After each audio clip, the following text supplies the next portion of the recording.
तर शुभांगी शिंदेच्या नातेवाईकांनी नवनीत कौवत यांची भेट घेतलेली आहे। शुभांगी शिंदेची आत्महत्या नसून तिची हत्या झाली, नातेवाईकांनी हा आरोप केलाय। हत्येचा गुन्हा दाखल करून तपास करण्याची नातेवाईकांनी मागणी केली। आरोपीला अटक न झाल्यास उपोषणाला बसणार अशी कुटुंबानं भूमिका घेतलेली आहे। काय सांगाल, आज तुम्ही पोलीस अधीक्षकांची भेट घेतली, काय नेमकी मागणी आणि काय चर्चा झाली?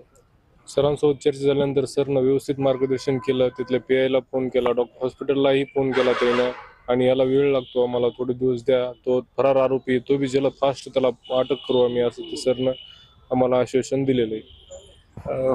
कोणता आरोपी यामधला फरार आहे आणि पुढे आणखी काय मागणी असेल तुमची? आमचे ते संदीप काजगुंडे हा आरोपी अद्यापही फरार आहे, आणि आमची मागणी अशी की आम्हाला वेळेवर आम्हाला न्याय भेटावा हीच आमची अपेक्षा आहे साहेबांकडून।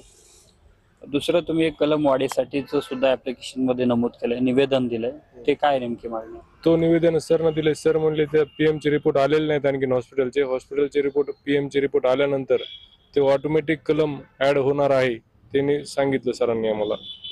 कुठलं कलम वाढवलं पाहिजे अशी मागणी? आमचं 302 तिची आत्महत्या नसून तिची हत्या करण्यात आलेली हे सरांना व्यवस्थित दाखवलं, मी पण फोटो पण दाखवले, आणि तिथले त्यांच्याशी बोलणं झालं, व्यवस्थित सरनं मार्गदर्शन दिलं। कॅमेरामन विनोद सह मी अशोक काळकुटे, TV9 मराठी बीट।